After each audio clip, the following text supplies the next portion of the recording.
Need new glasses or want a fresh new style? Warby Parker has you covered. Glasses start at just $95, including anti-reflective, scratch-resistant prescription lenses that block 100% of UV rays. Every frame's designed in-house with a huge selection of styles for every face shape. And with Warby Parker's free home try-on program, you can order 5 pairs to try at home for free. Shipping is free both ways, too. Go to warbyparker.com/covered to try 5 pairs of frames at home for free. warbyparker.com/covered. Bonjour, ici Patrick Pierrat. Info Bref vous donne l'essentiel des nouvelles en ce jeudi 10 octobre. Le gouvernement Legault a confié à CDPQ Infra, une filiale de la Caisse de dépôt, le mandat de réaliser le projet de tramway de la ville de Québec. La ligne doit notamment desservir les secteurs Legendre, Sainte-Foy, Saint-Roch et Charlesbourg. Après la construction de cette ligne, selon la ministre des Transports Geneviève Guilbeault, c'est plutôt le RTC, le réseau de transport de la capitale, la société qui gère le transport en commun à Québec, qui deviendra l'exploitant du tramway. Ce tramway fait partie d'un méga projet de transport collectif pour Québec que CDPQ Infra avait proposé en juin dernier à la demande du gouvernement. La direction de la protection de la jeunesse, la DPJ, de Mauricie, centre du Québec, est mise sous tutelle. Selon un rapport publié par la presse, des enfants ont été trop rapidement, placés par cette DPJ régionale dans des familles d'accueil en vue d'être adoptés. Et cela sans que les évaluations nécessaires de la situation de ces enfants n'aient été effectuées au préalable. Après ces révélations, le ministre responsable des services sociaux, Lionel Carman, a demandé à la directrice nationale de la DPJ de mettre sous tutelle la DPJ Mauricie, centre du Québec. Selon Carman, les faits révélés constituent des pratiques intolérables qui portent atteinte aux droits des enfants et des familles. Au total, 140 dossiers d'enfants doivent être révisés.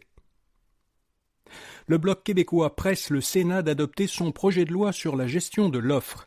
Le parti d'opposition doit réunir aujourd'hui des représentants du milieu agricole pour faire pression sur les sénateurs qui étudient actuellement ce projet, qui est l'un des 2 projets de loi que le Bloc veut voir adopté avant le 29 octobre, faute de quoi il menace de renverser le gouvernement Trudeau. Ce qu'on appelle le système de gestion de l'offre, c'est un système qui permet au secteur agricole de contrôler le volume de production des producteurs canadiens de lait, de poulet et d'œufs, et les prix de vente de leurs produits.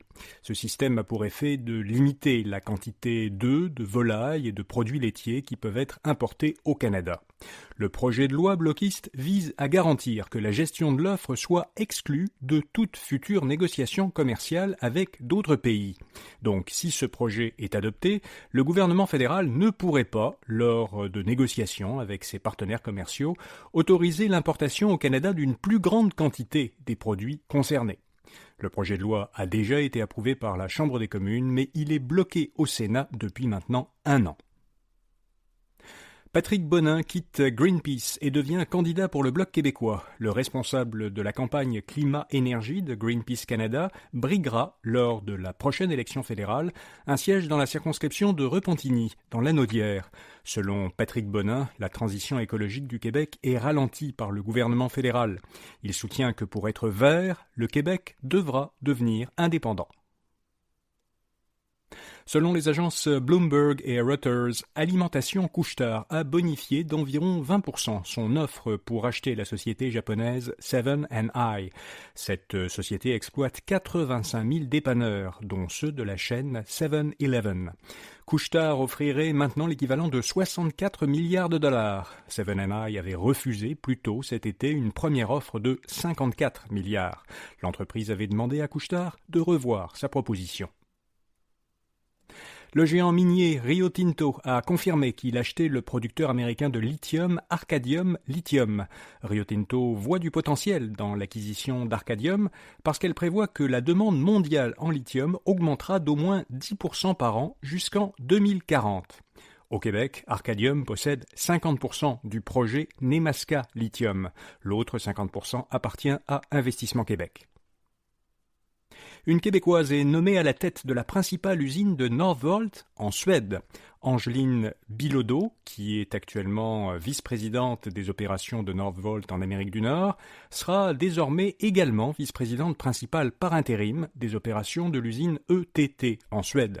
Elle remplace le vice-président sortant qui a démissionné alors que l'entreprise est confrontée à une importante crise de liquidité. L'inventeur du Bitcoin serait un Canadien. C'est du moins ce que tente de démontrer un documentaire diffusé mardi sur la chaîne de télévision américaine HBO. Selon ce documentaire, le créateur du Bitcoin, qui est connu sous le pseudonyme de Satoshi Nakamoto, serait en fait Peter Todd, un développeur canadien qui était dans la jeune vingtaine quand la crypto-monnaie a été créée en 2009. Le documentaire suggère que Todd contrôlait l'activité numérique de Nakamoto avant qu'il disparaisse d'Internet en 2011 et qu'il détiendrait environ 1 million de bitcoins, soit 63 milliards de dollars actuellement. Après la diffusion du documentaire, Peter Todd a catégoriquement nié à plusieurs médias être Satoshi Nakamoto. Il dit que cette allégation qui le présente comme un multimilliardaire le met à risque et qu'il a pris des arrangements pour pouvoir fuir en cas d'urgence. Le ministère américain de la Justice a indiqué qu'il pourrait demander à la justice de forcer Google à vendre certaines de ses activités, comme son navigateur Chrome ou son système d'exploitation Android. Google avait été reconnu coupable il y a quelques semaines d'entretenir un monopole illégal dans le marché de la recherche en ligne. Le juge fédéral chargé du procès doit maintenant prononcer la sentence. Il pourrait tenir compte des recommandations du gouvernement. Cependant, plusieurs analystes estiment qu'une scission de Google est peu probable car elle se heurterait à plusieurs obstacles légaux.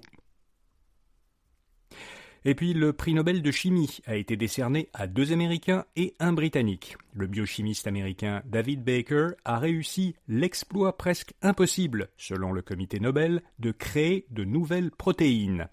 De leur côté, le Britannique Demis Hassabis et l'Américain John Jumper ont été récompensés pour leurs travaux qui ont permis de prédire la structure des protéines grâce à l'intelligence artificielle. Hassabis et Jumper dirigent DeepMind, une filiale d'intelligence artificielle de Google. Voilà, vous savez l'essentiel. Bonne journée et à demain matin. 1-800-Flowers.com knows that a gift is never just a gift. A gift is an expression of everything you feel and helps to build more meaningful relationships. 1-800-Flowers takes the pressure off by helping you navigate life's important moments by making it simple to find the perfect gift. From flowers and cookies to cake and chocolate, 1-800-Flowers helps guide you in finding the right gift to say how you feel. To learn more, visit 1-800-Flowers.com/ACAST. That's 1-800-Flowers.com/ACAST.